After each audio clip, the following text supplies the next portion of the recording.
Hello everybody and welcome back to Mining Modern. I'm Corbin Hostler and this is M19 Spirits. So this is Bant Spirits. It's existed before. It's a great deck, but it's got some huge additions now. Supreme Phantom, I cannot overstate how good this card is in this deck. It is insane. It's a 2-drop Lord. It flies. It's a 1/3. It's already good against a lot of other cards you might see in the first couple turns, but it pumps all your other spirits. Add into that, we get Remorseful Cleric from M19. What this is a flying 2/1 for 2, which is fine, right? We already play Rattlechains. It's got flash, gives hexproof. Great card. Now you can play this at instant speed as well, and it is Graveyard Hate.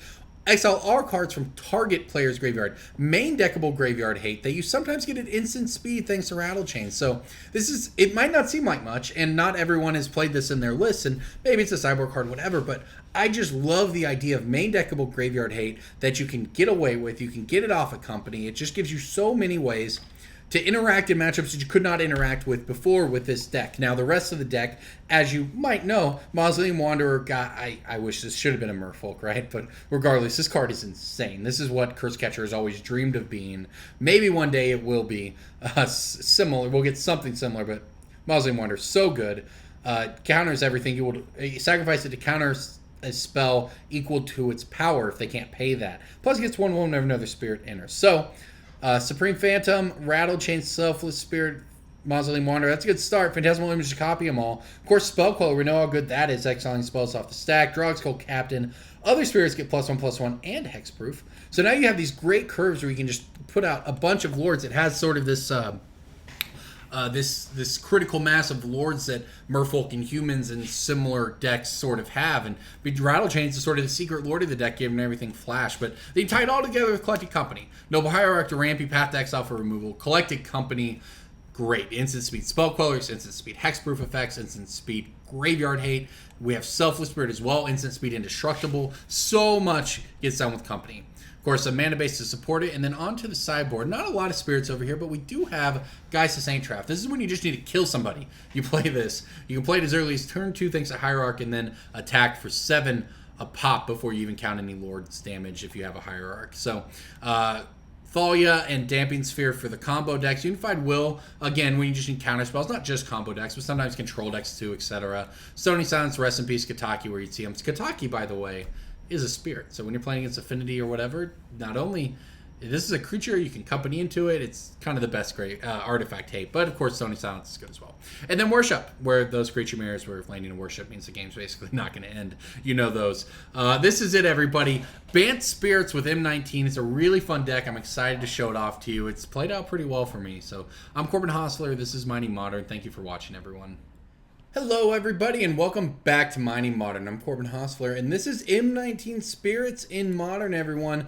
Gonna enjoy this one. Unfortunately, our deck's not really working with us here. Is this one keepable? I mean, I guess. No, I don't want that. We had a couple draws to... Ooh, shoot him on the play. That was close. Alright. Might have mullied even further if I realized it was on the play, not on the draw here. But we had 2 shots to hit land on top, and we have a couple 2-drops, so I'm not sure it gets much better than this. Anyway, so you got a lot out of M19 with spirits, this Bant Spirit deck. We've got Remorseful Cleric, which is main deckable Graveyard Hate, plus Supreme Phantom, which is just a 2-drop Lord that also happens to fly. This deck has a lot going for it right now. That said, looks like we're up against Affinity here. We're going to need a pretty good draw to get there. Double Path is actually pretty good here. We are going to need to find land, though. Yeah, we did not.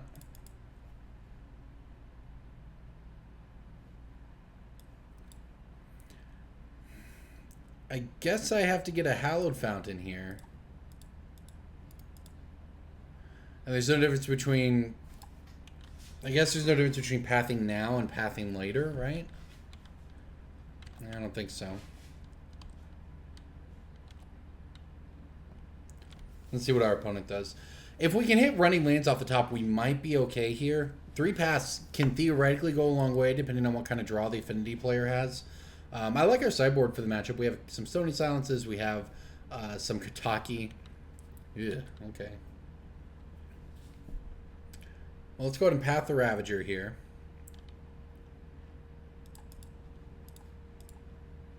I guess Master of Ethereum's the kind of threat we want them to have if we're leaning on Path to Exile, so could be worse here. We'll see where they load up all of these counters.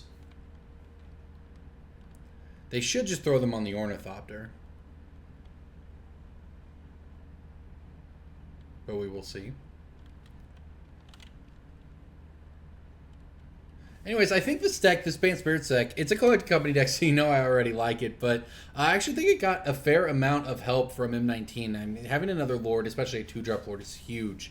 Its Collected Companies now are very, very powerful, very scary type things. It's really, you know, kind of surprisingly got more going for it than you might think. It's got Mausoleum Wanderer in the main deck to help against combo decks. It's got, you know, creatures get really big, they get hexproof, you got Spell Queller to interact. You have a lot of things going for the deck. Now, the one thing it doesn't necessarily have going for it is that if it gets behind, it can be hard to catch up. But hey, that's what Collected Company's for. All of that said, well, we get rid of this. I guess we're on the way to being out of the woods here. I mean, they have 1 card left. We have 1 more removal spell. We're going to take 3 this turn. Could be worse. If we could just hit some lands off the top of our deck here. And our opponent doesn't have any more basics, I think. Hey, look at that, a land.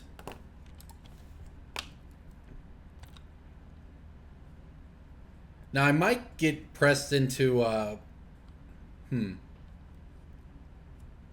want to just play Rattlechains.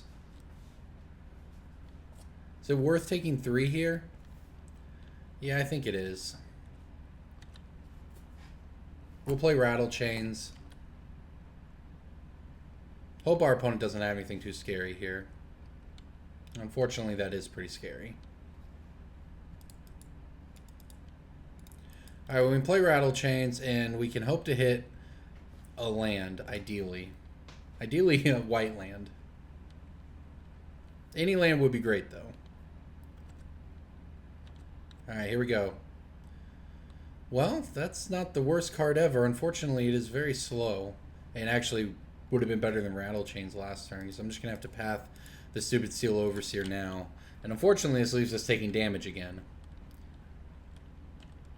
If our opponent's last card is Galvanic Blast, that would be pretty bad for us.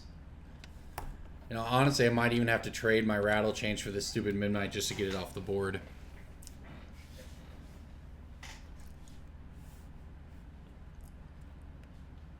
I guess we're dead to... I guess going down to 3. So the thing is, we're dead to Galvanic Blast no matter how we block here. So we may as well just take it down to 3. Then we can play Supreme Phantom next turn. And be able to have profitable blocks. Okay. I don't think that changed it. Well, this is actually good for us. We can actually flash in the Supreme Phantom now. If our opponent continues to whiff basically forever, if we could just hit some lands. Alright, here comes the team.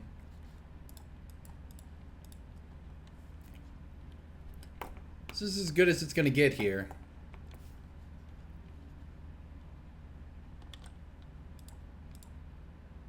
We'll block like this to try to go down to 2. This way we can at least preserve the ability to actually fetch out a land. We lose to basically everything, and that is one of the things we lose to. Just too late. Just a little bit too late right there. I can fetch out a basic Plains and play Spell Queller. If we just had that last turn, we could have played Spell Queller on Seal Overseer.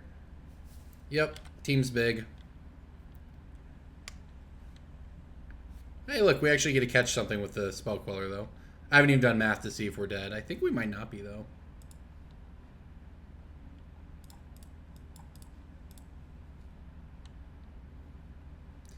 Basically, we're dead next turn to Seal Overseer, most likely, but not quite yet. We are at 1 life. It would be quite the comeback if we managed to pull it off, but I won't lie and tell you that I'm hopeful.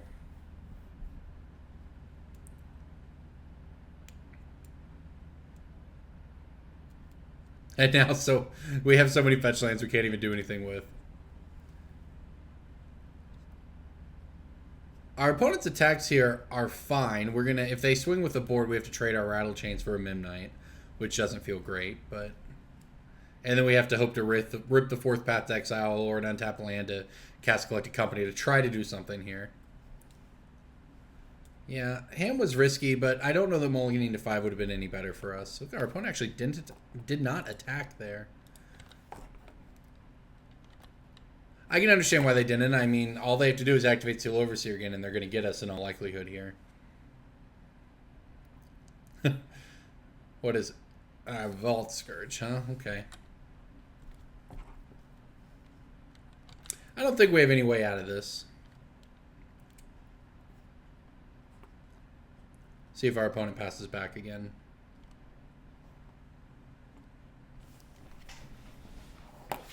We're going to need some godlike collected company to get out of this one, I think. We don't really have a lot of answers to it once it's in play. Alright, here comes the giant Ornithopter. This is fine if it comes in. I actually get to throw the entire team in front of it and sacrifice Selfless Spirit, and we get to take it off the board.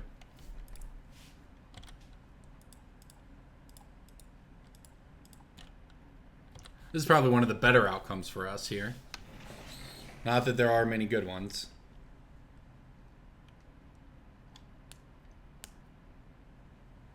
Can't even hope to, you know, live long enough to make a giant air attack thanks to the Vault Scourge here.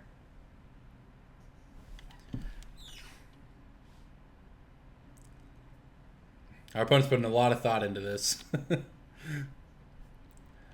Trying to play around how many lords we could flash in. I mean, we're representing a lot right here. As it turns out, I'm just going to be playing Selfless Spirit. It's so good. Rattlechains is just the secret lord of the deck, giving everything flash. It's so good. So powerful. Alright, so sacrifice Selfless Spirit, give our team indestructible here. Take the Ornithopter off the board. And now we can play Collect Company.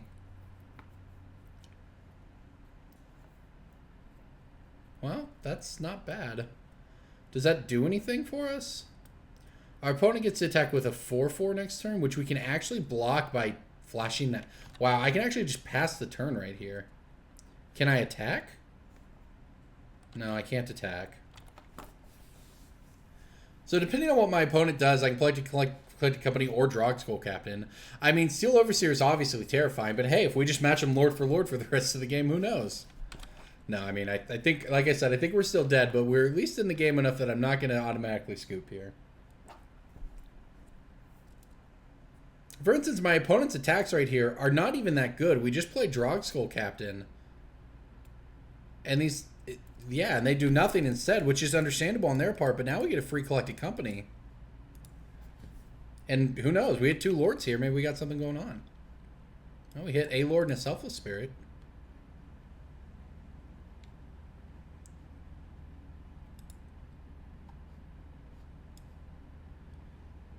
Alright, I believe I want to choose the Supreme Phantom here.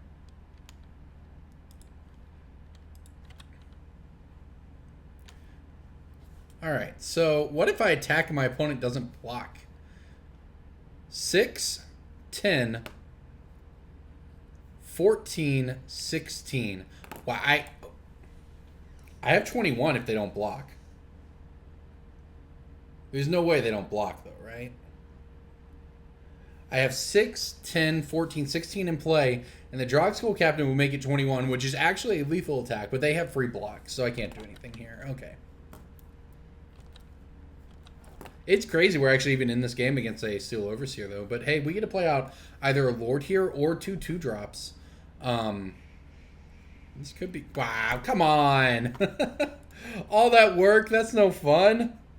All that work just for them to Galvanic Blast us out of the game. Unfair. But you know what? That was still a pretty fun game. Alright, onto the sideboard here. It gets a little better. We get some Worship. We get some Stony Silence, and we get a Kataki. So not a ton of help necessarily, but you know what? Our deck, I think, is pretty reasonable against them in the first place. Probably cut a couple Mausoleum Wanderers here. The Remorseful Clerics don't do anything. You want to need one more cut after that? Yeah, I think this is good. It doesn't deal with everything that they can present, but it does deal with some of it.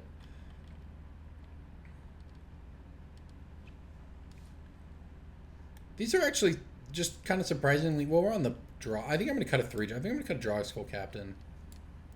I don't know if this is correct, but I feel like we win the game with hate cards and flying over them, rather than we do just making our board really big. Like, we're not trying to outlord, you know, a Steel Overseer like we were in that game. We just want to have some, you know, be able to deal with their bigger threats and kill them. We do actually have to kill them, so... That said, I then get this hand. I don't think I can mulligan this hand, but I'm not particularly excited about it either.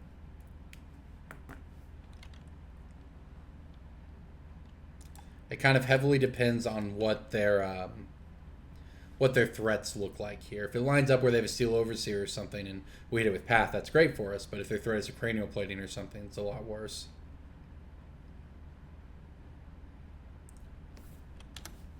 Alright, leading on Vault Scourge could be worse for us. Vault Scourge is a great card in Affinity in general. A little worse against Spirits, that's for sure. Hey, what do you know? Skill game, friends. Kentucky. You know what? This is a Spirit as well. When we play Drogskol Captain next turn, it'll have Hexproof. Or rather, yeah, Hexproof. Alright, look at that. Now our opponent has to pay 1 for this Vault Scourge. And given that they didn't have... You know, I don't know if it's good or bad that they didn't have an aggressive hand here. You know, Mox Opals and the like are good for... You know, having mana to actually do something, not so good for having to pay more upkeep costs. Look at that. All right. So they do have 2 mana. Well, they actually don't. They don't have another artifact. So yeah, this is pretty bad for my opponent.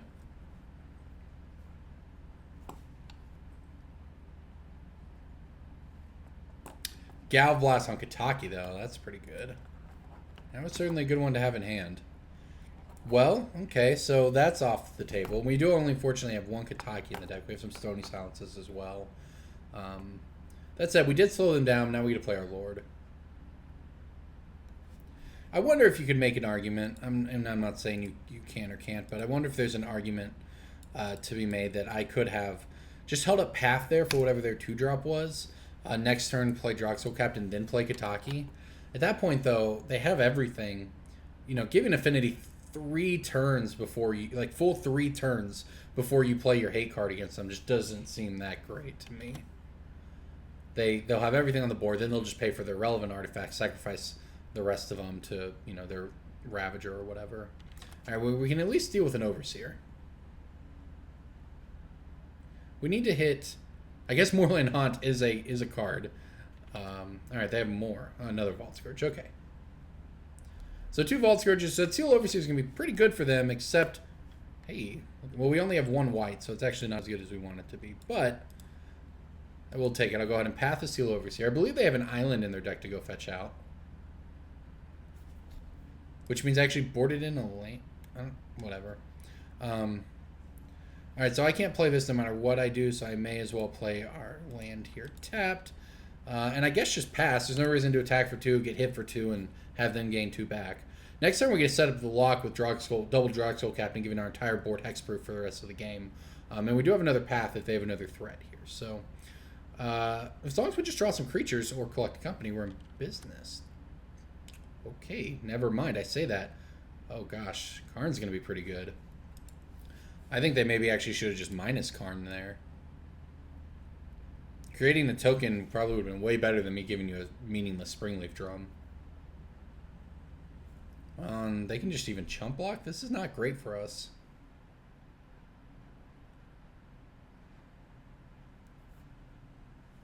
Oh man, they're going to tap. Okay, Signal Pest. All right.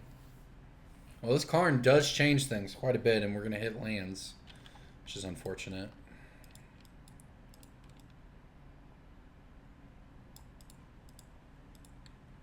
All right, well, we get to play out our second Lord at least. We get to attack Karn for 3.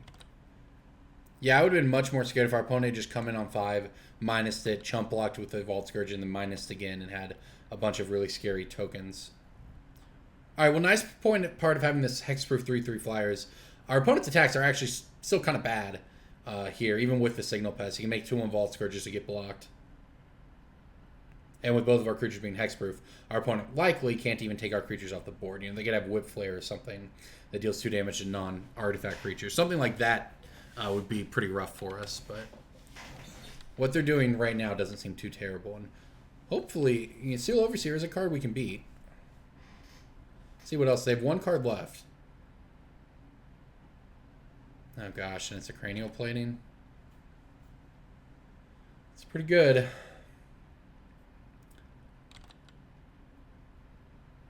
Yeah, it's getting kind of ugly.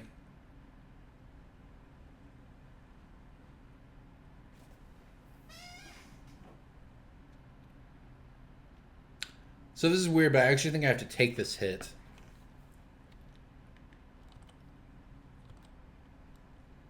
I'm not positive, but I think I'm supposed to take the hit. This way, if they re-equip it to the other Vault Scourge, I can path that Vault Scourge and kill Karn, maybe? Oh, they're going to get the other plating with the Karn. Okay. Yeah, this is ugly. The good news is Moorland Haunt is actually pretty good against a steel... I'm sorry, against a cranial plating. Alright, I want a white source here.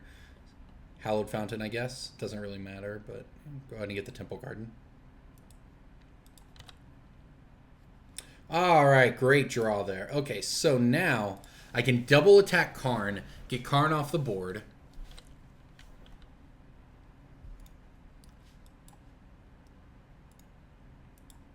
Because I have to just get Karn off the board.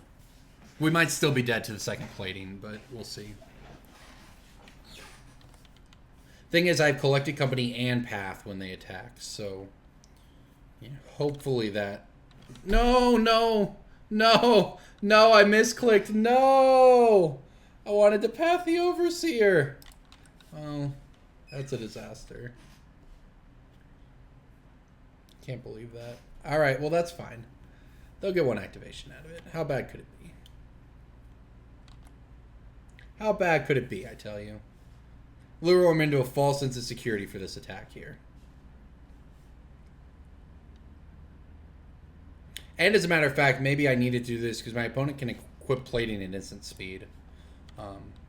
So there's actually an argument I needed to hold the path. Otherwise, I just put it if we don't hit blockers. So, alright here. Well, let's go ahead and run out the Collected Company and see how well we do. This is big. If we hit at least 2 flyers, I think we might be okay. Mausoleum Wanderer and Queller, huh? That fits the bill.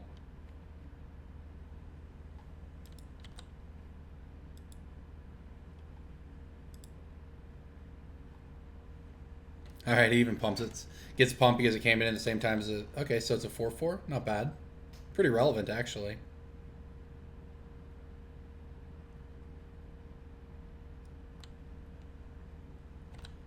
Alright, so I think I have to block like this.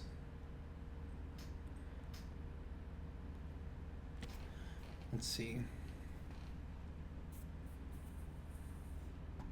If I put this here, this here. Now my opponent... Oh, they actually tapped all their creatures, so Springleaf Drum, they can't... Oh, they can with Spire of Industry, yeah. Alright, so they're going to equip that there. So these are actually the blocks I had to make. And now we path it, so we don't die. Yeah, so I actually made the right play, I think, with the Path to Exile. Because now we actually get to clear out their entire board, except for the Steel Overseer, and they only have 1 card in hand. So we actually kind of next leveled them. We knew they had the second cranial plating there. And I probably would have thought this through before I actually pathed on my turn, but if they could have just killed us with that cranial plating, even if we had pathed the Steel Overseer, I think, or it would have been like 8 or something, that puts us in a bad spot. But now look at it. We lose 1 Mausoleum Wanderer, but and our opponent's at 39. That's also a problem, but our life total is intact. Our opponent just has a Steel Overseer, which, to be fair, is pretty terrifying, but with another Spell Queller in hand, we actually get a nuke their next spell and create a Moorland Haunt token, which is going to be, you know, a 3/3. We actually might have the tools to get to pull through this. I guess it kind of depends on our opponent not hitting something terrifying like Ravager, but they need 2 things because we have Spell Queller for the first thing. And I guess I Spell Queller everything I can. Because I just don't want to give them creatures or anything to do with Steel Overseer.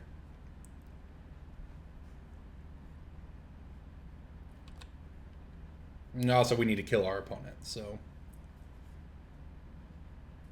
If their last card in hand isn't good, though, this is completely winnable for us. Even if it is If it doesn't have lifelink, we kill them in just a few turns. 3 turns probably attacking, depending on what we draw. But Moorland Haunt's going to be pretty good here. Not bad considering they had the answer to our Kataki.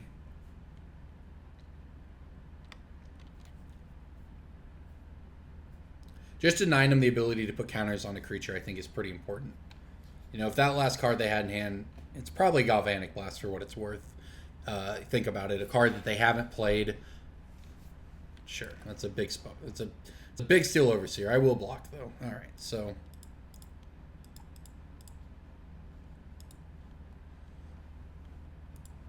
It's got to be a Galvanic Blast. They're holding up red mana. They can't hit any of our creatures, though, which they know. They have flyers. So let's see here. If we swing with... I guess we swing with this amount of the team. And we have X-Proof, so we may as well just get in with this as well and just keep the one back.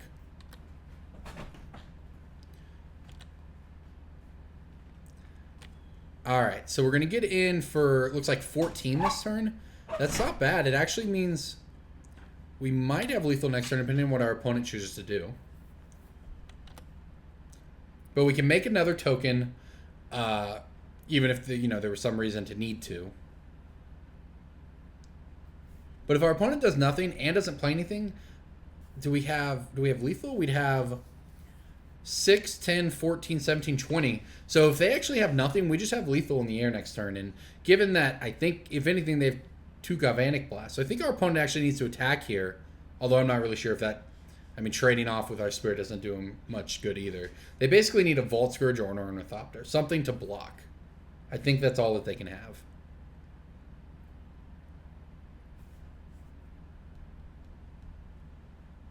And they're going to do nothing instead. Okay, so let's go ahead and make another Spirit here. They don't have any lands that can block. Oh, we hit Worship. That's pretty nice. I don't think we have anything to worry about here. I think we just swing out for 20. 6, 10, 14, 17, 20. Yeah, I think that's good. Everything flies. Everything's hexproof. Yeah, that Path to Exile play was pretty clutch. By the way, so is Jarring Worship. Now, hopefully we'll just kill our opponent. We don't have to show them Worship. But Worship will also work if they don't die. But they died. Look at that. We did it. Woo, we got there. Through a Steel Overseer and 2 Cranial Platings. That's pretty impressive, actually, to be honest. All right, sideboarding here. I don't think we change anything. Maybe on the play I want another Mausoleum Wanderer.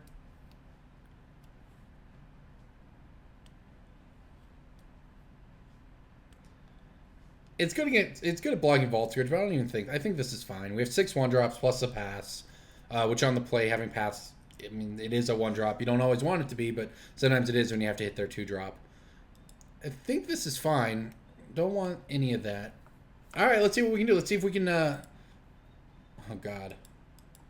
I don't think I can keep this. I like this hand, but... It doesn't do anything. Sorry, it doesn't have any hate. It's got 2 cards. I have to mulligan this.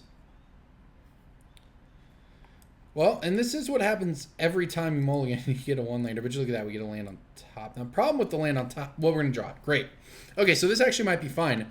And now this hand is, clearly worse in some ways. But on the other hand, it's going to put out a lot of power very quickly. I think I'd even get away with fetching a basic island here.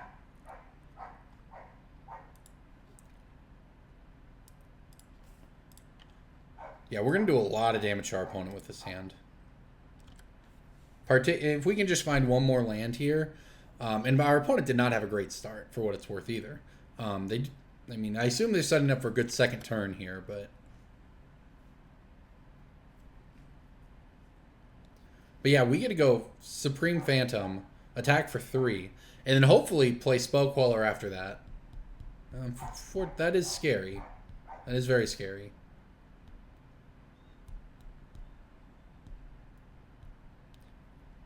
Oh, look at that. We did it. We hit a land. Okay, so. All right, I think we want to Supreme Phantom here.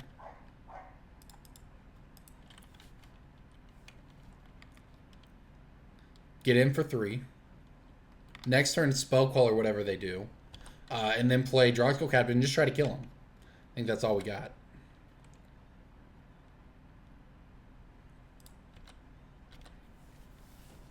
Unfortunately, Ravager is one of the ones that they can more easily race us with.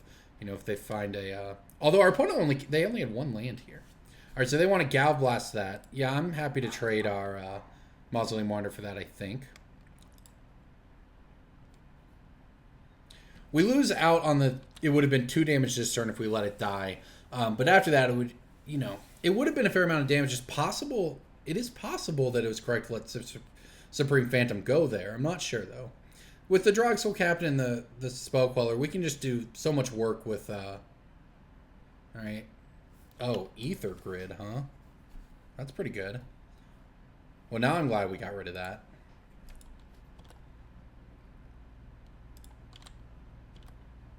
It's actually kind of a big problem because our opponent can do 2 damage to our Drogskol Captain. Although, for what it's worth, we can do some stuff as well. Let's see what our opponent goes for here. Well, our Drogskol Captain will have 3 toughness thanks to the Supreme Phantom, so we might be able to get out ahead of the Ether Grid here. They want to Gal Blast our Supreme Phantom. I understand why they're doing that. I'm going to get a Hallowed Fountain here so later I can play the Rattlechains and Mausoleum Wanderer together, but I am just going to Spell Queller that.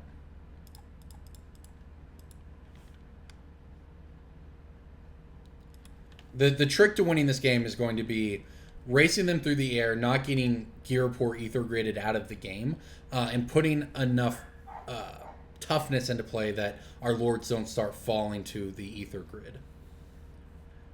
I could have also just played Rattlechains there. I don't think that was better. I think it was better to be mana efficient. Now, Vault Scourge might be a problem. Another Spell Queller, huh? You know what? That actually kind of changes the calculus for me here. I would have just played, and I still can. I can just play... Yeah, this is great. This is a pretty safe attack. I guess the worst thing that would happen is our opponent pings the Supreme... Well, let me think this through. What if they ping Supreme Phantom?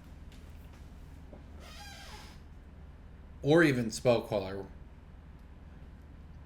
And then sacked the artifacts and the Ravager all to the Vault Scourge. I mean, gosh, that gets them so blown out by Path to Exile, though. I'm going to keep the Lord back. That would be an extremely risky play for them to make. So, all right, and they did not. I can understand it. You know, it would have worked. They could have pinged it for 1, then sacrificed 2 artifacts to the Ravager to put 3 counters on it, and then put.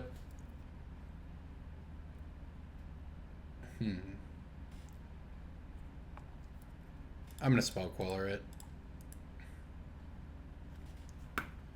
Anyways, they could have actually got our Spell Queller off the board there with their Vault Scourge. They just didn't know it. And it would have obviously required them throwing away their entire board. This is working out pretty well for us. Our opponent, as long as they don't have a 0-drop artifact here, I think we might even have a shot. Alright, look at that. And now I am most definitely just playing this out. I'm not even going to attack because now they might be incentivized to make that more risky. Well, they can't even do that now, can they? You could sacrifice 3 things to it before, make it a 5/5. Yeah, I guess I still could. I mean, I think I could beat it, though. Nah, it's not worth giving them back Galvanic Blasts here. They're on the back foot. They need an artifact.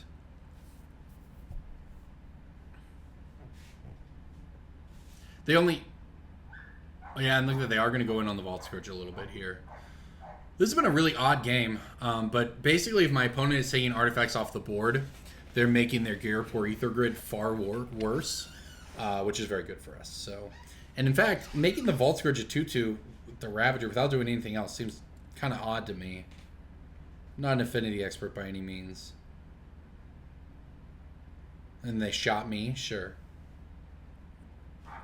I mean, having that 2/2 Vault Scourge doesn't do them much good.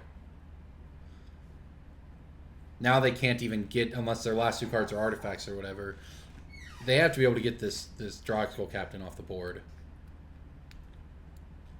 But if they just pass the turn back, I think the game's over because I just passed back with Rattlechains and Mausoleum Wanderer up, and then there's no way we can lose anything. Oh, interesting. Tezzeret, huh? Make the Vault Scourge a 5/5 and then a 6/6 because of the counter? That's pretty good. Yeah, okay, I see it. Can I just kill my opponent, though? I might just have lethal. 1, 2, 3, so 8, 10, 13. Drogskol Captain makes it 16. That's a pretty clean way to do it. Wow, I can't believe we got there against Affinity. That game, too, was nuts. We really next leveled them with that sweet, sweet Path to Exile slow roll. Look at that. We did it. All right. Wow. Affinity going down to the Bant Spirit's Egg. That was an awesome, awesome match. Now, that game we had a lot of options, and I was spell Quellering to be more mana efficient so that later I could Rattlechains plus Mausoleum Wanderer to try to counter something, because Mausoleum Wanderer is so good. Gosh, I wish this card was a Merfolk. Because it gets +1, but it sacrifices to pay, make them pay X, where X is its power. And that means your Lords pump it up, and so this being able to flash this in after the Rattlechains gives something hexproof would just be so good. But spell Quellers are more efficient and worked out very well also, and we had the patience there to not take any lines that might risk us losing our creatures to sort of unravel this wall we'd built up of exiling their spells. But that was a great match, everybody. Thank you for watching. I'm Corbin Hostler. This is Mining Modern. That was a fun one. Here we go again. Hello everybody, and welcome back to Mining Modern. I'm Corbin Hostler, and here we go with some more Bant Spirits. I like this hand. I like any hand with Collected Company in it. If you've watched the series for long enough, you know that. But this is a good hand here. We are going to get a Temple Garden on turn 1. And we're going to hope to find one more land in the next couple cards and get there with Collected Companies. Our opponent has mulligan down to 6. So M19, I think, has been really, really good for this deck. Remorseful Spirit, rather. The 2/1 flyer, Welcome Turn. I do love a good Welcome Turn. When I first started playing was around Zendikar, and that was a really aggressive limited format for people who don't know. You could just draft a bunch of Welcome Turns, 2/1 flyers for 2, and get there. But anyway, so I do like a good Welcome Turn, and Remorseful Spirit is a great one because it's a spirit, so it fits perfectly in the deck, and then can exile graveyards. Main deckable Graveyard 8 goes a long way. And with Rattlechains, you can even do it at instant speed. All right, there's a Lightning Bolt. It's unfortunate. All right, that was not a land. But anyways, the other addition to the deck is, of course, Supreme Phantom, which is huge. It's a 1/3 for 2. It pumps all your other spirits by 1. It's great to have a Lord in the deck that costs 2 mana instead of 3. It makes your Phantasmal Images much better. It makes curving that into Drogskol Captain much better. All right, looks like we're playing against actual burn here. So shocking myself didn't feel too good. And neither does not drawing lands. If my opponent doesn't play a creature, I might just path my Selfless Spirit. Or if they go to Lightning Bolted or Rift Bolted here, I will. Because we have to have another land to be able to play the game. Unfortunately, they send it to us instead. Yeah, I think we're in... Well, they're going to pass, huh? This is very greedy, I think. I don't even know if it's greedy. They might burn a card to kill it. That's fine, too. Sure, they're going to put us down to 7. I mean, they only have 1 card in hand, and we have Spell Queller now. Obviously, we hit the land to punish me for that decision, but I still think it was correct. And as a matter of fact, this does some stuff for us. Our opponent has 1 card left. We're going to have to fetch to do it, but we can cast Collected Company if they, say draw a creature. And another land, putting down to 1 card in hand means I'm probably going to do that. The idea being that we can Spell Queller later. This puts the most power in play. It does put us down to 6, which is a lot more dangerous than 7, but I think in this case, it's not only worth it, I think we have to do it. I mean, we're at 3, so we're dead to a top deck.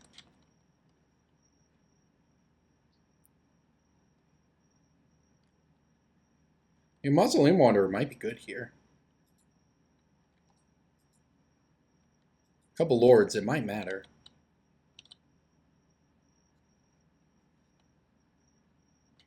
Okay, well, I think we're actually in an okay spot. We get a crash in for 4, which is not exactly crashing, right? But we get a hit for 4. We get to play Spell Queller on whatever they play to try to kill us. If they whiff, we can Company. And they drew land, so we get to play Company here. I think we're going to get there. I think that was the big turn. They needed something great. If they should not have played their land. I could not have tapped out for this Company if they had played their land with the Spell Queller in my hand. So that was a bit of a misplay on their part. Not that it ended up mattering since they did have land, but... Alright, I believe I want these cards in here. Things I don't want, Drogskol Captain seem pretty slow here. Remorseful Cleric, as much as I just talked to the card up, not hugely applicable in this matchup. Although I say that they're probably going to get a Grim Lavamancer in here. Maybe Image isn't what we want. Worships, I think, are good. I mean, boarding into Thalia plus Worship is obviously a little awkward, but I think it's fine. Because basically, if we have Thalia, that's buying us a lot of time. And if we have to pay 1 more for Worship, then that's great. That means we are playing a Worship. If they manage to kill us through Thalia and where we're stuck on 4 mana for Worship, them's the breaks, right? I'll deal with that. That was a very close game. We got there. It turns out pathing my own creature was the key. Now this hand, I can get behind this as well. Double path again. Mediocre, unless it's great. That's basically what it comes down to.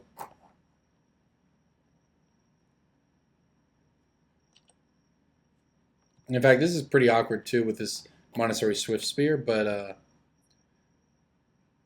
this could be wrong. But what I'm going to do is I'm going to pass the turn, and I'm going to path the Swift Spear, and then on my next turn, play a fetch land. Oh, well, okay. The plan is to play is to play a fetch land and get, I think the plan now is going to be to path the Eidolon and then play the Hierarch. We're giving them a ton of mana, but what we're doing here is preserving our life total at all costs. I think that's the most important thing we can do. And now I'm going to play the Windswept Heath, fetch out a basic forest, play Noble Hierarch,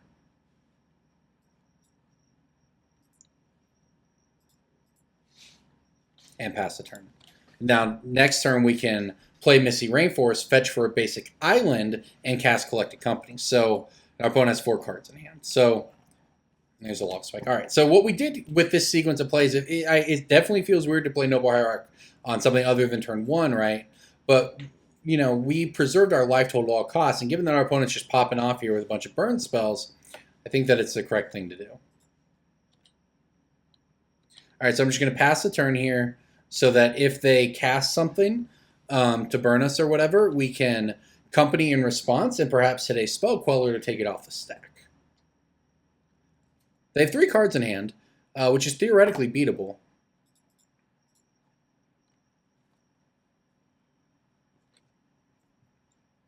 Let's see if they respond to this. They will, and that's fine. Helix us. Okay, Helix us down to 5.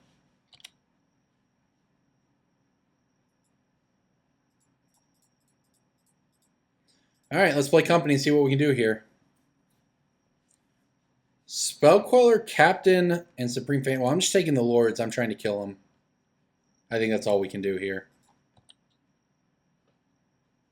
Mausoleum Wanderer is pretty nice, actually. In fact, Mausoleum Wanderer is pretty good. I mean, I say it's very good. I don't know about great. But now we can play our other Drogskol Captain, give the entire team hexproof. Now, we might just be dead. Our opponent might have 2 lightning bolts, but realistically, there's not a ton we can do about that.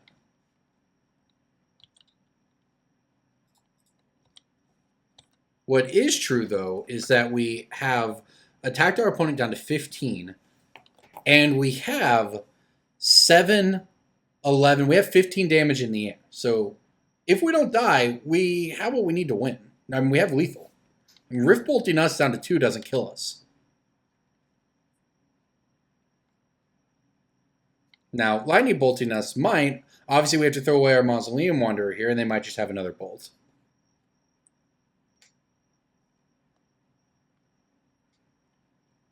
However, if this counters this, and their card in hand doesn't kill us, then what we've done is we've bought ourselves another turn. And yeah, they might just... We don't have lethal anymore. Just kidding, we might. All right, here we go, fingers crossed. Supreme Phantom and Mausoleum Wanderer. So I have 4 Lords in place. A Mausoleum Wanderer is going to be a 5/5. That's pretty good. It's that or get Thalia. Thalia doesn't do much. Mausoleum Wanderer it is.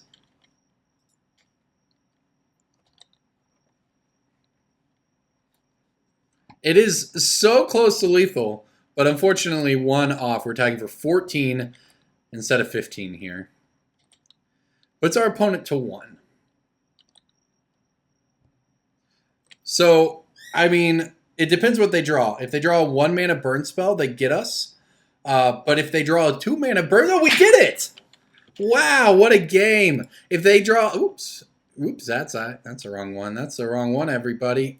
Oh my gosh. All right, here we go. So, if they were to draw a 2-mana burn spell there, they can't get us unless they also play a land. But if that land would deal them damage, they can't do it because they're at 1 life. Because of Mausoleum Wanderer, everybody, like I said, I wish this thing was a merfolk. It's a 5/5, though, with these 4 other lords in play, which means they have to pay 5 mana to cast that lightning bolt to kill us, and they can't do that. They only have 4 open. Now, granted, 2 cards in hand, one of them's probably a land, but they're at 1 life, so that land would have to be an untapped basic mountain. We got there, everybody. Bant Spirits, M19 being huge. Supreme Phantom, great card right there. Thank you for watching, everybody. I'm Corbin Hostler. This is Mining Modern. Hello, everybody. Welcome back to more Mining Modern here with Spirits, Court Set 2019 edition. Supreme Phantom. This hand looks okay. We've got a 2-drop, couple 3-drops. In fact, if we hit a land, this hand's going to be pretty good. But we'll see if we're able to do that here. So, Supreme Phantom on turn 2. Hopefully into Queller on turn 3, and then Company on turn 4. We'll see if that's realistic or not. Opponent leading on Forest Arbor Elves, huh? We did not hit a land, so that is unfortunate. I think I probably just need to get a breeding pool here. Yeah, I think breeding pool, Temple Garden are the same in this circumstance. All right, so we'll play this out. I don't like the way to fetch a land out of our deck, but, well, the good news is we have... So my opponent asked if I was recording the videos, which obviously I am, and then I play Supreme Phantom and they say, yes, cool, this is my favorite deck. Anyway, so that's awesome. So this will be an interesting match here. This is going to heavily depend. I have no idea what my opponent's doing. I assume just Ponza. We will see. If they Stone Rain me or Blood Moon me, this game is over. I'll say that. Please don't let that be what's happening. I don't know that I had any other option. I mean, I could have fetched a basic Plains or Island with that, but I don't think that really gets us ahead. Because we're basically going to be hosed by Blood Moon no matter what we do. We'd be hoping to rip another basic. Now, next game, knowing that if they do have Blood Moon, I mean, oh God, Stone Rain's pretty bad too. I guess I don't even know. It's probably not as bad as a Blood Moon, but it's not good for us. So we do hit our land, though. That's a start. And hey, we get to attack for 1, so that's not nothing. It's too bad, too, we would have hit the land for the Spell Queller to be able to Spell Quell that Stone Rain. Alright, let's see what my opponent is up to this turn.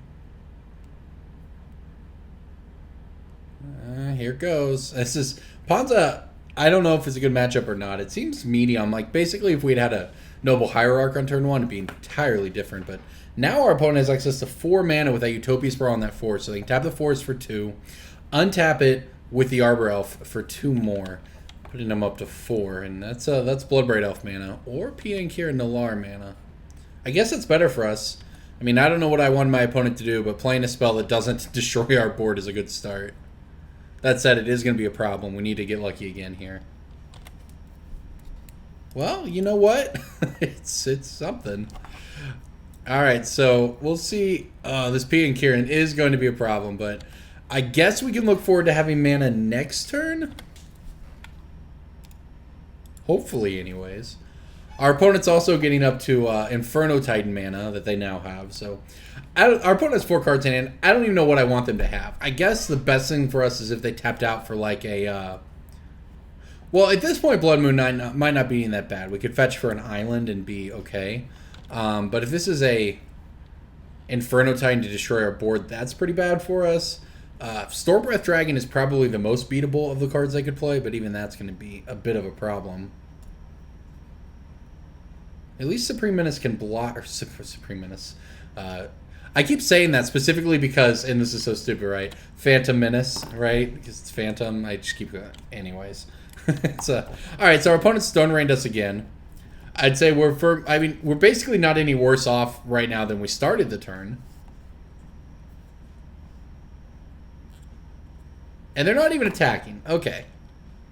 You know, if I were them, honestly, I might have shot down this Hierarch. But here we go. They could have shot down the Hierarch and Stone Rained our land and just put us to 1 mana. That would be really difficult to win. Alright, here we go. Fingers crossed. Well, you know what? Not a land. However, not the worst. Not the worst. The Misty Rainforest can't be destroyed by a Stone Rain. So that's a thing. That said, depending on how big my opponent goes here, I might not have the option. I might have to crack it so I can get this Rattlechains into play. Jeez, a Glorybringer? Are you kidding me? Well, we'll definitely be cracking this Misty Rainforest for this Rattlechains now. But it looks like we might have the opportunity to draw a 3rd land. Glorybringer is an interesting addition in this deck, but it actually makes a lot of sense. Kind of cleans up the board once you're behind, which is one of the things the deck sometimes has trouble with. I've played a little bit of Ponza, is that... Alright, so there's that. This actually might work out pretty decently for us, to be honest. I think I just fetched the basic island here.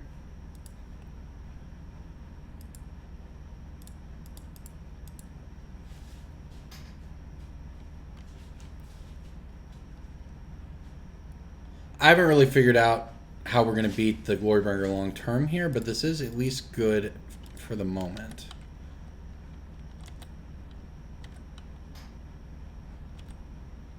Alright, so we get to take down this and take out a Thopter. The other option would be something like double blocking the Glorybringer, but that leaves us with both of our creatures dead, so I think this is what we have to do. I'll get rid of the Rattlechains here because I don't want P and Kieran shooting down my stuff. The Glorybringer is exerted. We're at 11 life, and we get the turn back. So if we hit a land here, we might actually be in an okay spot. That is not a land, unfortunately. It is a castable card.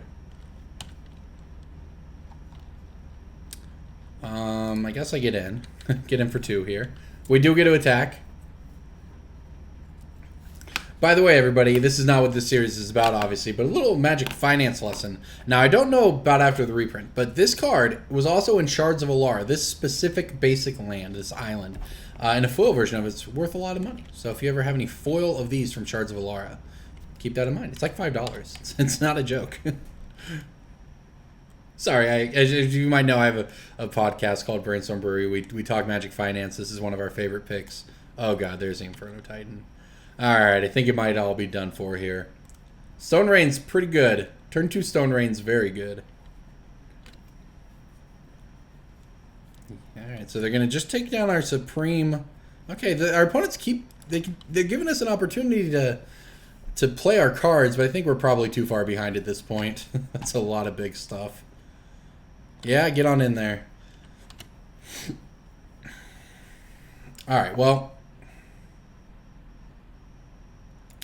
Yeah, that's not going to do it. That thing attacks, wipes our board. All right, on to game 2 here. Let's see what we can do any differently. I think I like Thalia.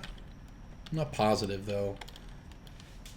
Unified Will is actually pretty medium. As you can see, they play a fair number of creatures themselves, but I guess on the play, I kind of like it.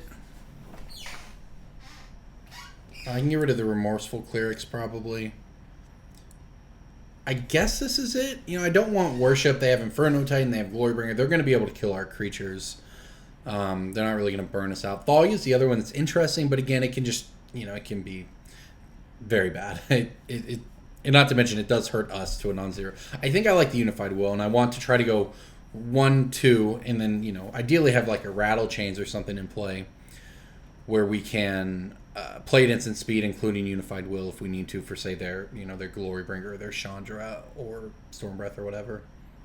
People have been playing Stormbreath in that deck because it has protection from white and has some monstrous ability that sometimes matters, but generally doesn't. But it has protection from white, so it's protection from Path to Exile, the best removal spell in the format. But I kind of like Glorybringer. It's not bad. I'm going to give this one a shot. Certainly not an incredible hand here, but with the pass, we should be able to keep the board clear so that we can then go Spell Queller into Unified Will in theory. Let's do this. Looks like I'll probably be fetching a basic Plains here with this Windswept Heath. Try to play around Blood Moons preemptively. Utopia Sprawl. Okay, so that's good, but it is not a... Could have been worse. Could have been a lot worse. Alright, there's a Drogskol Captain. Alright, so let's go ahead and pass the turn here. If our opponent has Blood Moon, that's going to be an issue. We'll have one basic plane so we can cast these Path to Exiles, but not able to cast anything else. Unfortunately, our deck uses no red mana. I mean, there's obviously no way we can mulligan this hand, but it is going to be a little unfortunate if we get Blood Mooned here.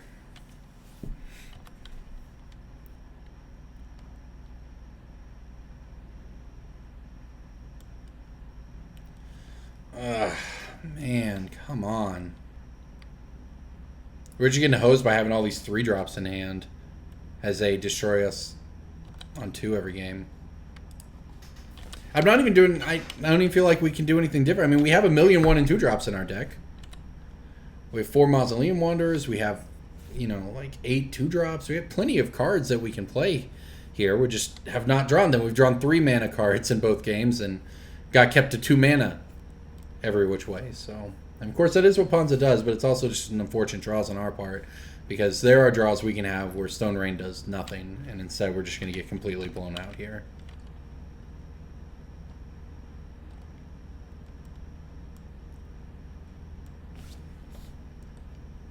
Yeah, lane destruction in Modern, it's a real thing. Hey, look at that. Now, that's not a bad draw. If we can just dodge one... We can even be Blood Moon now. If we can just dodge one more Stone Rain, we will be in business. Please, not... Birds, that's not a Stone Rain. This is going to make this Unified Will a little awkward, but... Alright, looks like we're going to actually get an opportunity to play something here.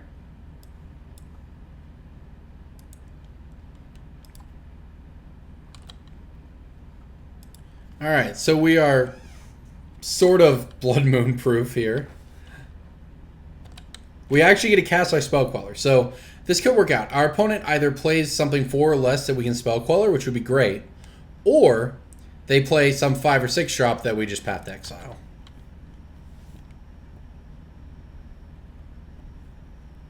It looks like they only have 1 card left, too. The opponent might have just flooded out here.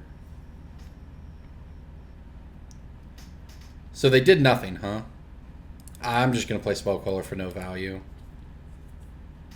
If it's a Lightning Bolt, they can just bolt it.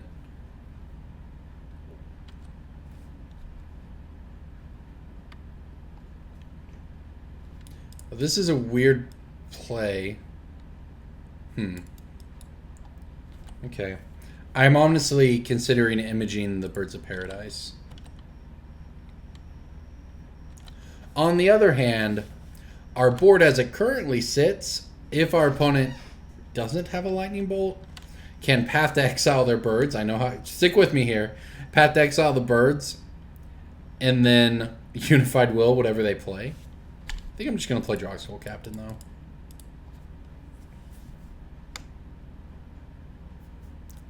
I think we did our due diligence in attacking first, and I know you're looking at this and saying, oh, I missed the point of damage, but there's a reason. If my opponent had Lightning Bolt, I wanted them to bolt the Spell Queller there and show us that the path was clear to make the rest of our decisions. Instead, they don't. That's fine. We miss out on a point of damage, but this game's not going to be about 1 point of damage.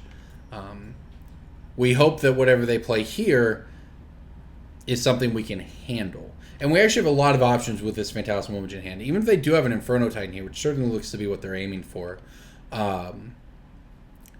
we can image the Inferno Titan, destroy their Birds of Paradise, have one, and then still path the Inferno Titan after that, and have our own Inferno Titan left over. So Image actually gives us a lot of flexibility in what we do here.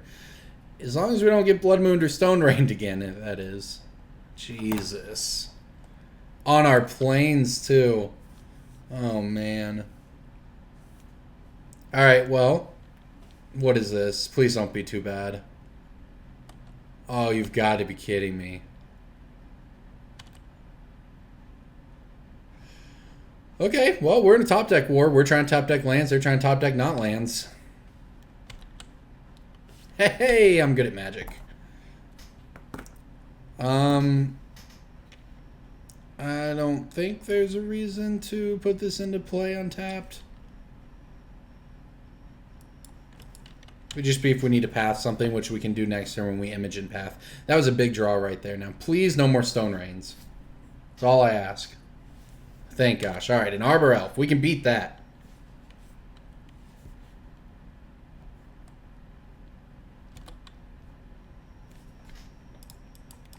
All right, here we go. This is perfect. We get to keep up Path to Exile. We're finally enacting our game plan here of putting creatures onto the board. We even have Path.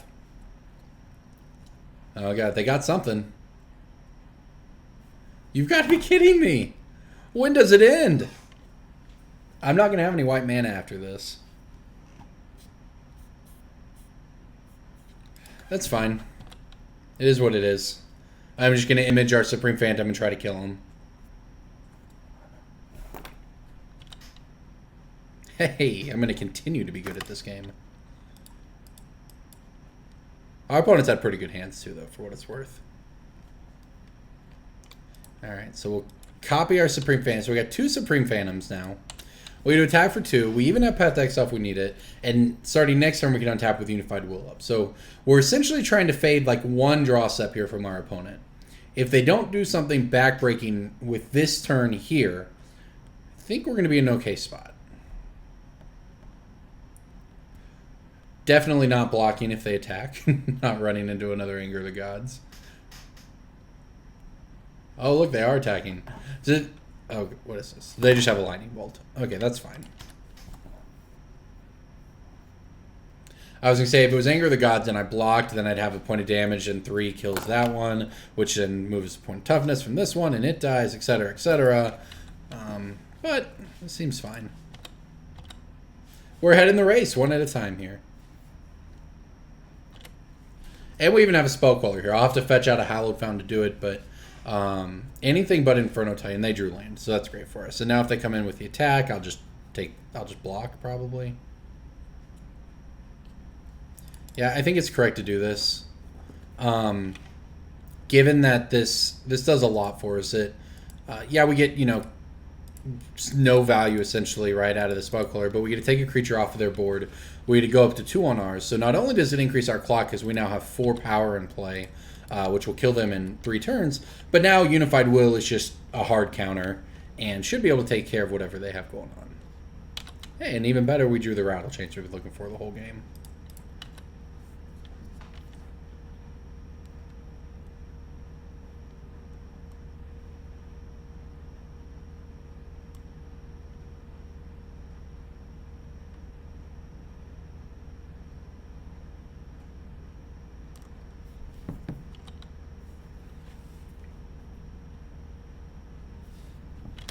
Alright, so our opponent's going to have to top deck pretty well to get out of this. I'm not really sure what they're looking for. It basically needs to be something like Inferno Titan into Inferno Titan, but a land is certainly not going to do it. So we will just go ahead and play our Rattlechains, and that's 6 damage right there. Alright, on to game 3. Our opponent has a lot of things we're scared of, to be honest. Maybe I want Thalia's. I don't know. Maybe on the play they're better than Unified Will. I like the idea of Unified Will, but I'll give this a shot. This is going to be scary no matter what, because our opponent on the play, they have so many things. They can punish us for getting onto the board with Anger of the Gods. As weird as it is for, Birds of Paradise Arbor Elf deck to play Anger of the Gods, it absolutely works in Ponza. Because like I said, they have a hard time catching up on board. And that's the thing, is right. If they spend, they're basically willing to take damage for 2 to 3 turns in the turns 2 through 4 of the game to land destruction or lock out your mana with Blood Moon, etc. And then they need to clean up, right? They're okay with you getting onto the board as long as they can clean up after that when you're not able to cast any of your spells. And that's what the Ponza deck wants to do. That's why Anger is really good in it. And it's weird, right? Because it's definitely the only Birds of Paradise deck that also wants Anger of the Gods. But it makes perfect sense in what they're doing. But that said, we can do that and get blown out by that. They can also just get us by blowing up our lands repeatedly. So that's why Ponza is a good deck. That said, I'm pretty into this hand. And I'm going to do, I'm actually going to play smart here. So what I'm going to do, and they obviously probably, it won't matter because they might just pass here. No, looks like they're going to have something. So I'm going to play my Misty Rainforest first. Which means we are going to be, oh gosh, Arbor Elf is the dream. We're going to be Stone Rain proof for at least a turn here. Now the only thing I'm worried about here is that by doing this, and I think it's correct to do this, but by doing it, we are going to only have, this is our only source of white.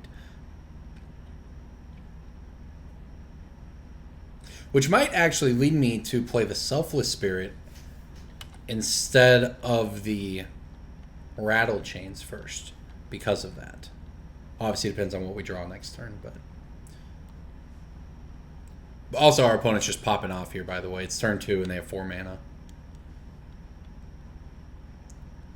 Oh my gosh, that's good. Alright, it's a Tireless Tracker on turn 2. It's a lot of value they're going to get. Hey, look at that. All right. All right, so now we have white mana, so I'm willing to just pass the turn here. We'll fetch in the inset, probably get a Rattlechains, and then be able to play at instant speed for the rest of the game, in theory. Wow, they now have 6 mana on turn 3, huh? We might have, it may not matter. We may not get a chance to do much here. I guess it's good if they don't have lands. I mean, heck, I'll trade Rattlechains with Tireless Tracker if I get the opportunity, and looks like I am. I'm sure they could have Lightning Bolt here, but if they're tapping that thing in combat, that is a win for us.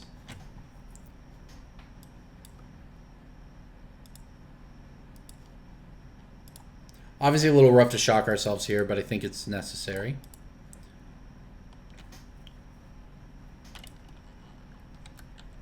Alright, hey, we actually got Hexproof as well, so I think this is going to work. They can't actually do anything about it, and look at that, we did take it out. Now, that won't matter if they use their 6 mana second main phase here to play Primeval Titan, or Inferno Titan, but...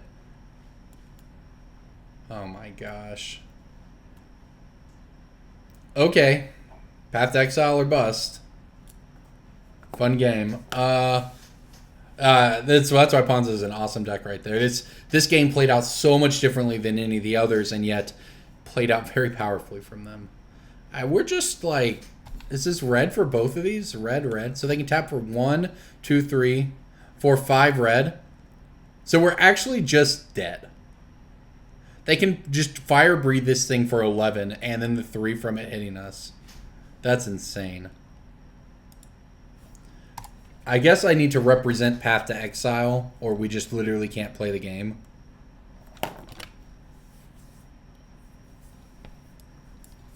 We'll see if they go for it. It would obviously be pretty risky of them to go for it. They have seen Path, but that's nuts. A turn 3 Inferno Titan? You kidding me? Ponza's a great deck. Our deck's just a little slow to get going. But, I mean, everything is compared to a turn 3 Inferno Titan on the draw.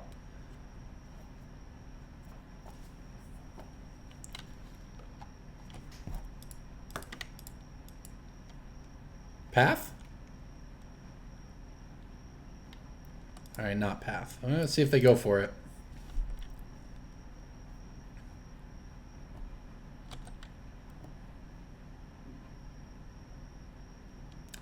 The thing is that, yeah, they have no reason to go for it. I mean, I wouldn't go for it if I were them. You know, we know that gives us another draw step to try to get there, but they're just going for it. Yeah, we just died on turn 4.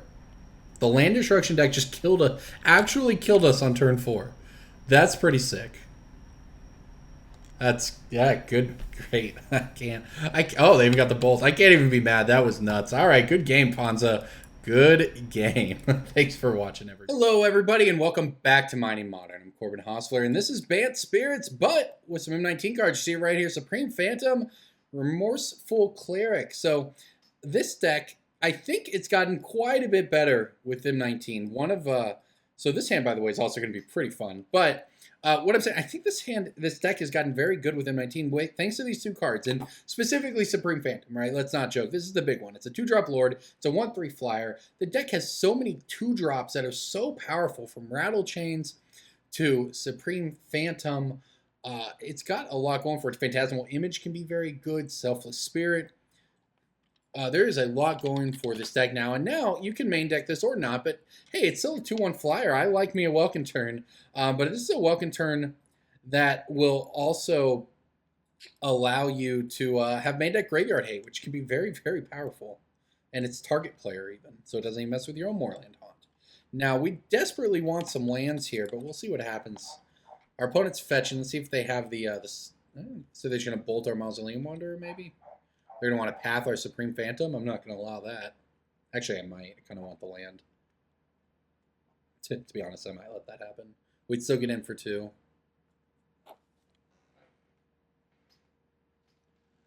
And then she's going to bolt the Wanderer. Okay, that makes sense. Well, that's fine with me either way. We still dealt 3 damage to our opponent because they fetch shocked. And we get to keep a Lord in play here. Might be Mardu Pyromancer, something like that, or Jeskai. All right, there's a Helix. Well, they've got all kinds of removal. I would say that it's kind of fortunate for us that we're land light here, as long as we can get another land. You want to have collected companies and land light hands against, something like our Jeskai opponent here. But we do need a 3rd lane to function. Another Helix, huh? All right. All right, that is the perfect land to draw. All right, so now we can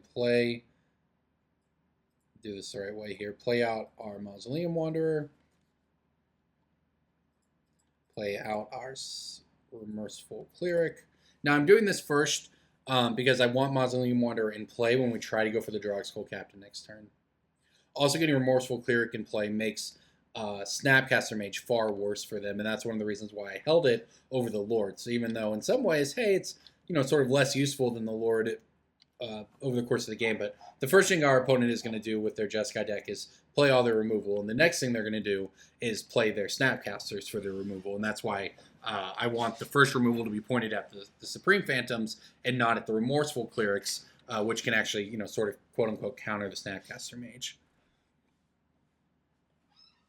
That said, Drogskol Captain after this is pretty good, and with the green mana, we also, by the way, we have Moorland Haunt here as well. So we have a lot working for us. All that said, our opponent's playing a good deck too, so we'll see. We can have everything we want and still not win. Brian Brown Doohan wrote a really good article on TCGplayer last week. I believe it was called, 3 Common Misconceptions About Magic or something. And one of them was the belief that you are entitled to win the game. And I'm not talking about Magic players being entitled, feeling like they're owed anything by Wizards, blah, blah, blah. None of that stuff. All I'm saying is we sit down at a game, and this is, what Brian Brown Doohan said in his article. And there comes a main deck verdict. We'll go to the graveyard at least. But the idea that when you sit down, you are destined to win the game, and by extension, your opponent is destined to lose it. And if that's not the outcome that occurs, then you must have done something wrong. And I think that is something that players think a lot. I certainly, you want to look and critically evaluate your play mistakes after the game, but maybe you didn't make any. Maybe you just weren't supposed to win, right? That's a real thing, and that's something that he wrote about. And I thought it was a very good article, so go check that out if you're interested in reading more about it. All right, so back to the game here. I'll fetch out this Plains. We have quickly been 1-for-1 and 2-for-1 with that, sort of 2-for-1 with that verdict anyways, by our opponent here. Depending on what their follow-up is, though, we get to play Remorseful Cleric next turn and make a... This is what I'm scared of, though. If they actually have a follow-up threat, things might look a little different. Wow. Okay. All right. All right, Narset Transcendent, everybody. They didn't get an ability with it, but 4 mana Planeswalker comes into play with 6. It's a lot of loyalty. 6 loyalty up to 7. Look at the top card. If it's a non-creature, non-land, you may reveal it, put it into your hand. -2. The next instant sorcery you cast this turn gains rebound. -9. Your opponents get an emblem that they can't cast non-creature spells. So, okay, yeah, that's kind of terrifying. Won't lie. I guess we're gonna try to pressure it. I won't lie. This was a very good follow-up. More land is, by the way, not what we wanted. All right, well, I'll play my Remorseful Cleric. And I will make a Moorland Haunt token at the end of their turn, but they had a great hand here.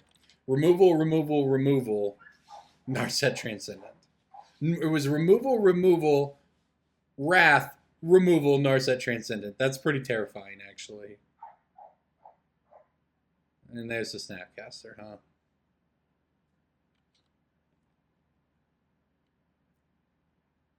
Well, if they're going to path my Cleric, I'll let them. I'm just a Verdict in there besides that. They had a perfect hand here.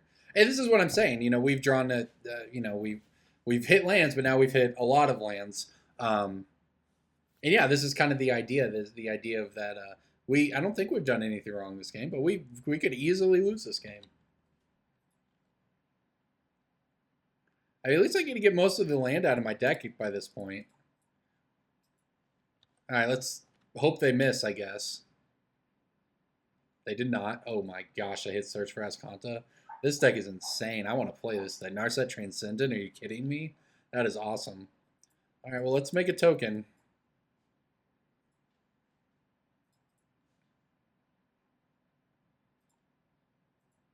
All right, come on, Collecting Company. Hey, Rattlechains isn't bad.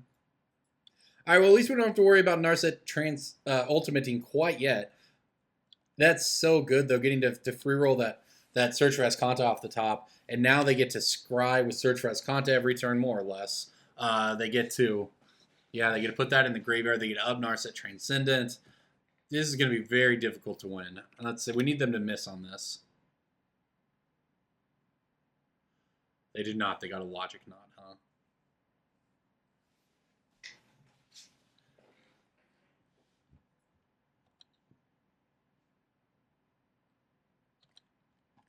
Well, at least if they want to Logic Knot this Rattlechains, they have to mostly tap out and or tap most of the things in their graveyard. So this is fine. If they want to Logic Knot it, they can Logic Knot for 3 with the mana they have, which isn't a bad idea because then I can't activate Moorland Haunt. Just depends if they want that for something on our turn. Well, we're actually putting a decent little amount of power into play now with the Rattlechains and the Moorland Haunt. The problem for us is going to be, I mean, so many things. Our opponent has main deck. Oops. They have main deck Verdicts. That's bad enough, but we can poke this Narset Transcendent, but I think the damage might be done.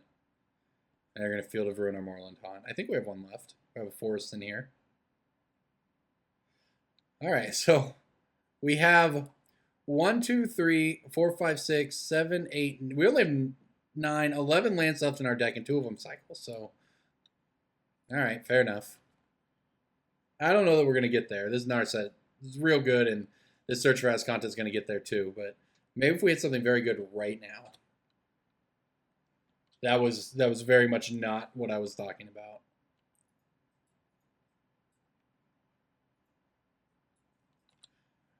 Actually, I say I'm scared to play it. It doesn't really do us any good to play it, so I guess I won't. I mean, the thing is, I think if our opponent has Verdict, we can't come back and win anyways, but what a crazy deck. Jeskai Transcendent, huh? Maybe I'll have to play this sometime on Mighty Modern. This seems like a sweet Mighty Modern card. They kept whatever they drew. All right, here we go. They gonna miss? Nope, no miss. Cryptic Man. All right, we're dead now. We're not beating Logic. They've drawn 3 extra cards off of Narset.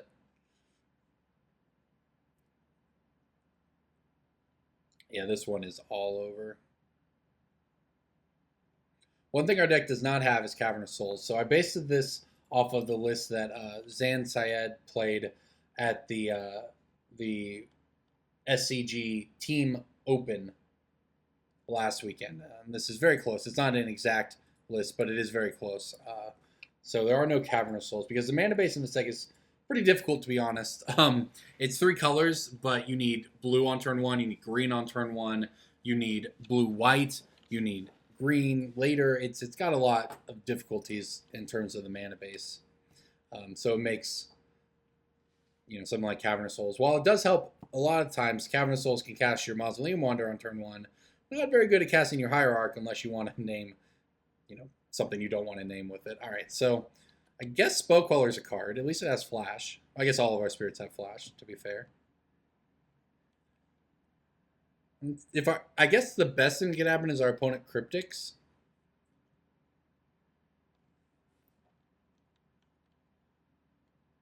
Actually, if our opponent Cryptics here, that would kind of be the dream. We could Spell Queller it. Looks like that's what's going to happen. This feels like one of the only ways to me we can win. So this is kind of nice.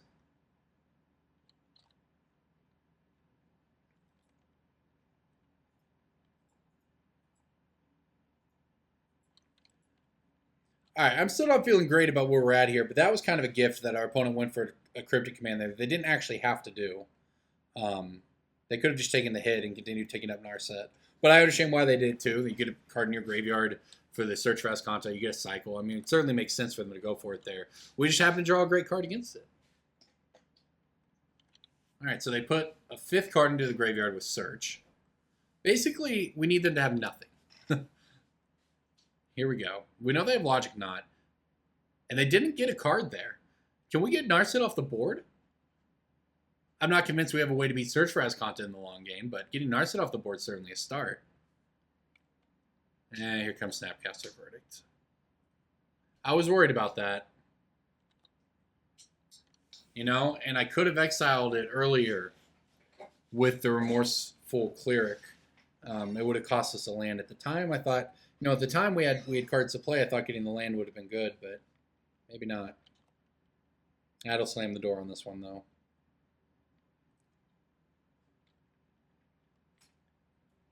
It's hard to say something about that play forever ago. At the time, the land was good.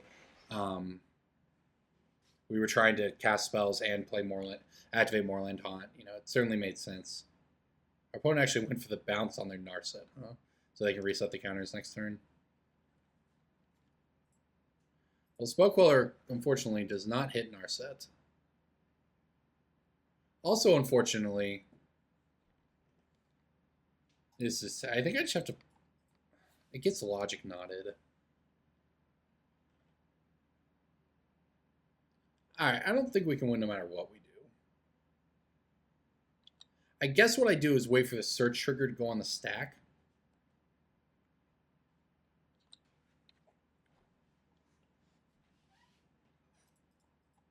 Where the thing is, we're not getting a card with this no matter what. They're just going to play Narset and then have Logic Knot up. But if we wait till then, or they're instep or whatever, they get a Logic Knot after transforming Search. At least this way, they either have to tap out to counter it, or they have to exile cards from the graveyard, not transform Search. I think that was the best line. I don't think we have any good lines right now, but I think that was the best one. I don't really see a way in which we win.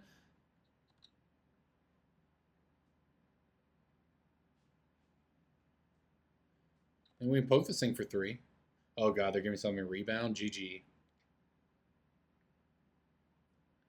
What would they like to give rebound?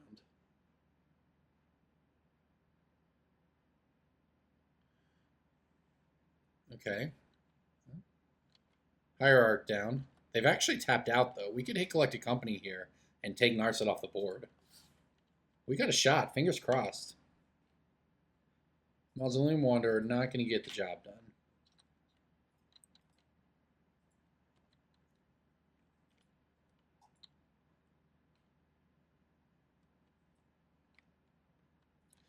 All right, now they get to rebound the Electrolyze. I mean, we can try to Mausoleum Wanderer it. This way, if they want to draw a card, they have to pay one. Something tells me they might just do that. Yeah, all right. Well, I think we made this game last as long as we could reasonably expect it to. And that Snapcaster verdict they had to have, or we were actually going to get there. Or at least, pull back even. Now they have plenty of mana. They could activate Ascanta. Let's see what we hit. All right, that'll do it. Good game, good game. All right, onto the sideboard. Let's see what we have here. Unified Will seems... Actually, a lot of this seems kind of good, right? All right, Thalia is a must-have. We definitely don't need the Path to Exiles. I think it's Unified Will. The problem is we can't counter Verdict. Well, we can with Spell Queller, I guess. Verdict's going to be the biggest issue by far here. Do I want Damping Spheres for the... Yeah, it kind of messes with them. Messes with us a little bit too, but...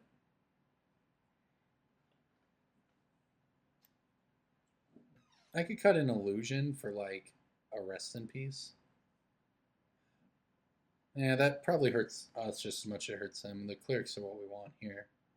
Do we have the Selfless Spirits too? I'm going to go with Geist over Images. I don't necessarily like putting more 3-drops into the deck. And there's certainly merits for both. But Geist St. Traft, especially on the play, can just kill them extremely quickly. This hand's pretty real. Get behind this. Turn 2, Drogskol Captain. Turn 3, Drogskol Captain. Hope that your opponent doesn't have Verdict. Or after sideboard's Anger of the Gods. I mean, this is probably a bad matchup for us.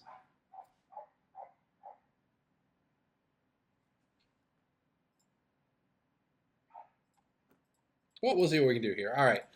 Hierarch down, and we will just go ahead and stick with this plan of Drogskol Captain and Drogskol Captain, or depending on how things go, Drogskol Captain to Collected Company.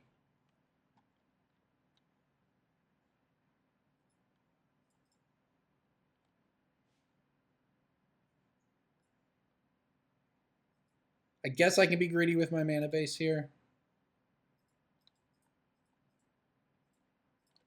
I probably won't. I'll probably just go get a Plains or whatever with this Flooded Strand, but I think I can be greedy with that land drop at least. Wow, that is a lot. Okay. I think I'm going to go with the Company.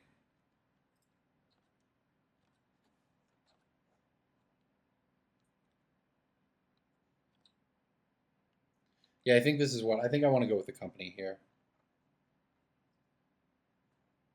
My opponent didn't path anything. Now they want a Snapcaster, and I want to respond with Collected Company. It's an interesting Snapcaster, for what it's worth.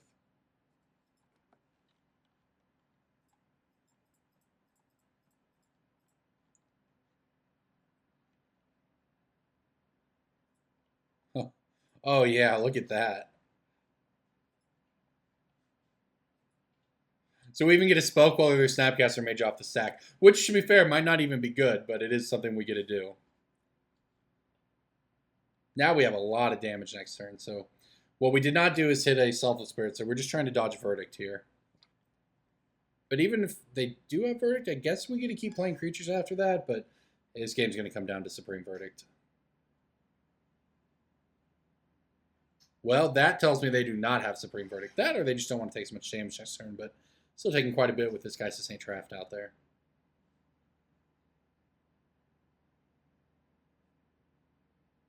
Let's see what we draw here. It's going to be a big draw step. Wow. Okay, the dream.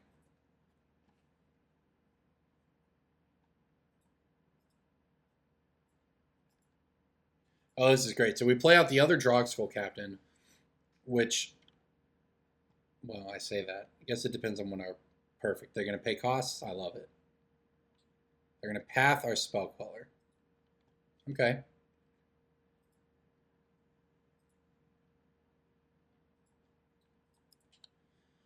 All right. I think this is fine because this is great. Our Geist of St. Traft is still going to... They can't do anything with the Snapcaster. I don't know if they thought they were going to get a block or not, but they're not because not only does this Drogskol make this a 3/3, it also gets exalted, so it's actually going to swing as a 4/4 plus the 4/4 Angel. So we're actually coming in for 8 here.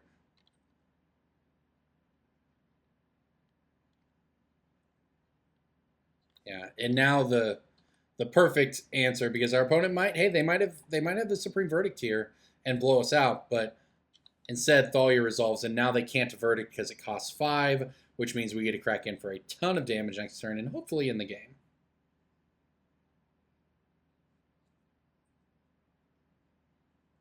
I'm not looking forward to having to play this on the draw, but as long as you can get to game 3, you can, hey, there's a possibility they just miss, right?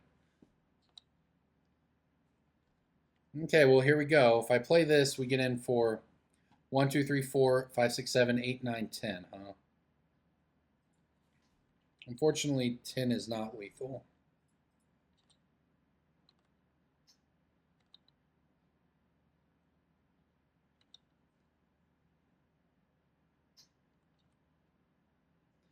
I think this is what I have to do. I mean, our opponent didn't even have a 4th land drop for what it's worth, but that just makes it... Oh gosh, guess getting in for 2 more damage would have been pretty good then, huh? So here comes Supreme Verdict. Wow, talk about unlucky. I guess I say unlucky, I don't know. They're down to 2.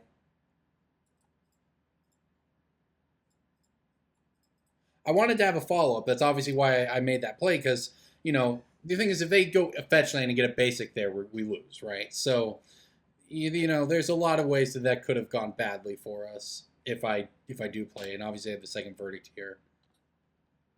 And they're just going to climb right back out of this one at 1 life.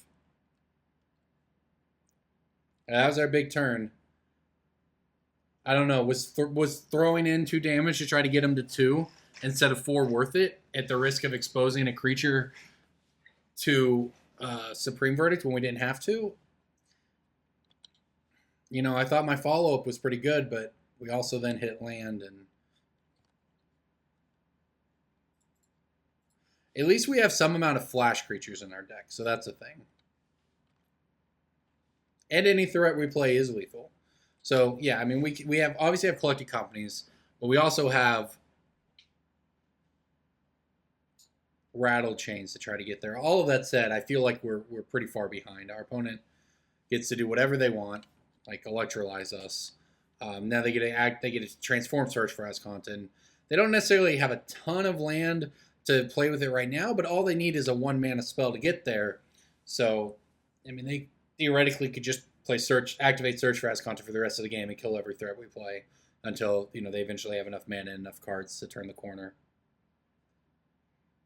I think I made the right call with the way I sequenced that, and it just didn't work out. That's obviously a disaster for us, and I think we're pretty dead now.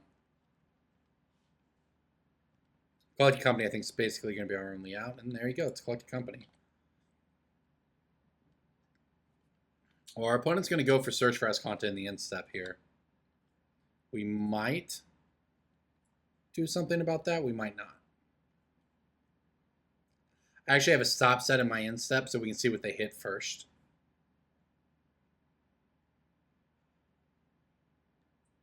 A Lightning Helix, huh? Alright, well that makes me want to pass the turn. If it had been a Cryptic or something like that, obviously I would have just fired this off. And who knows, maybe it's correct to just do it. In fact, maybe it is. Let's see here. So, I think it might still be, because our opponent has 2 cards in hand, one of which is a Lightning Helix. The other is an unknown. But if that unknown is... I guess we can pay for Mana Leak, but if it's a Logic Knot or a Cryptic Command, we just lose. So, and I don't think we necessarily gain much. We're not really... There's no reason for them to tap mana. I'm just going to go for it. This opens us up to Verdict, but Verdict is less likely than those others. And you know what? Remorseful Cleric is not bad, because it does mean some amount of outs our opponent has they no longer have.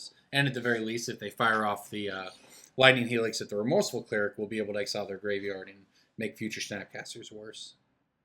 All that said, I still feel like we're a dog, but if they're only, there's...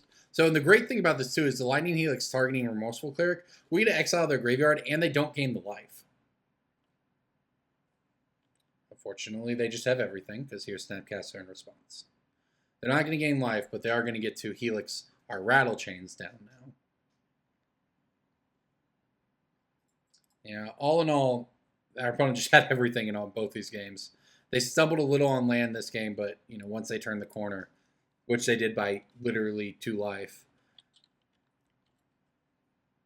And so they're in the turn at 6 with 1 card in hand, which we don't know what it is. They won't have a graveyard anymore, but they will. I guess we're in a spot where hitting company's good again. Redraw with Canopy here. It's pretty nice. Our opponent's going to opt in response, sure. Well, that's their last card. I mean, they have Ascanta, so I don't know if it matters. And they went bottom, and we drew a Hierarch. Okay. Yes, Hierarch is at least, it's not a land, but it's sure not the Collected Company we really needed to get back in the game. These were very close matches. These games, I think we're going to lose this one here, but these games could have gone either way. Game 1 was super close. They had to have double verdict. Game 2, it was very, very close. Maybe I could have sequenced a little differently there. I honestly don't know. I think I played it pretty tight. They got Lightning Helix with Ascanta, so that's pretty good. All right, Collected Company or bust. Land is most certainly a bust.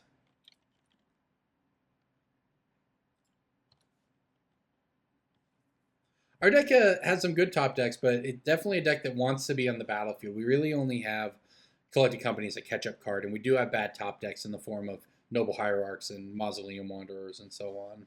Now, Moorland Haunt goes a long way, as does Horizon Canopy, sort of mitigate those issues, but those are the issues the deck has.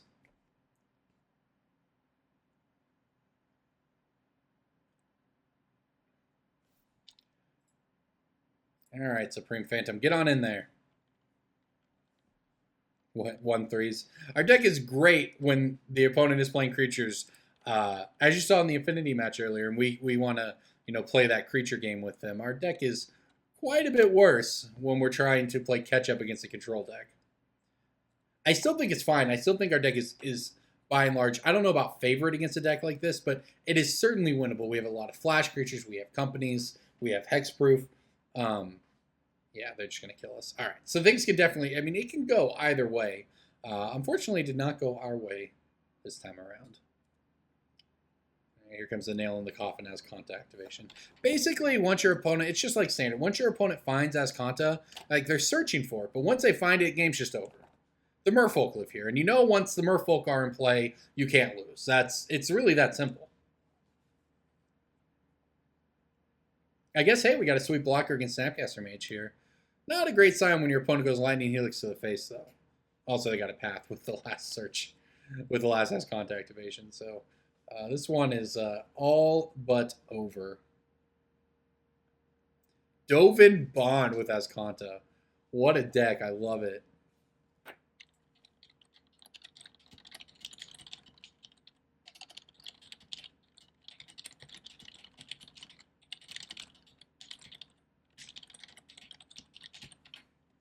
Well, you know what? Unified Will is actually a card. It will counter something in theory.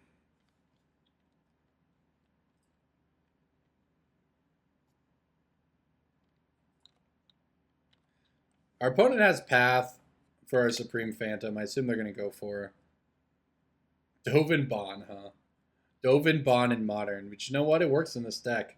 This deck is more so than the normal Jeskai. Once you start main decking verdicts and stuff, you are saying that you want to beat creature decks and you want a weaker game against combo decks or Jund or Planeswalkers or whatever at the start. And it makes sense when you're playing Dovin Bond and Narset. I get it for sure.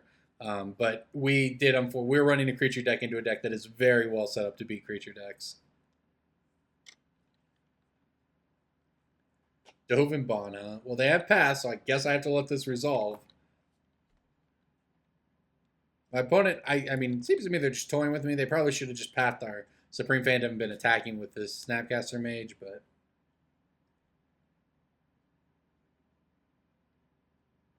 who knows? Maybe we'll hit company and pull off an epic comeback.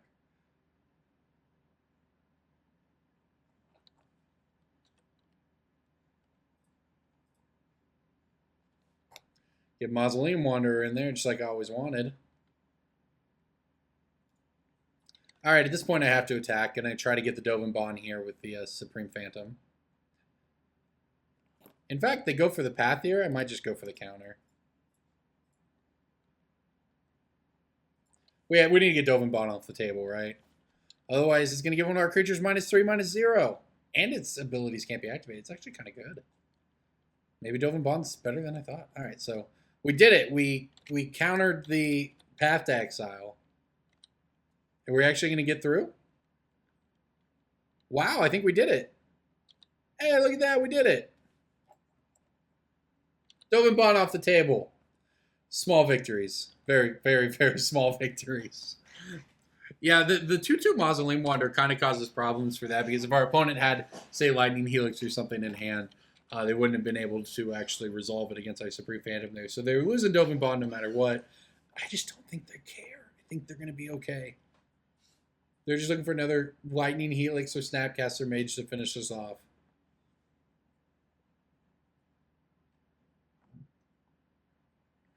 And there it is. All right, GG. GG's. That was a great deck they have, actually. I really enjoyed that match, despite coming out on the wrong end of it. So that was a good one. That was fun. This is Mighty Modern. I'm Corbin Hostler. Thanks for watching, everybody.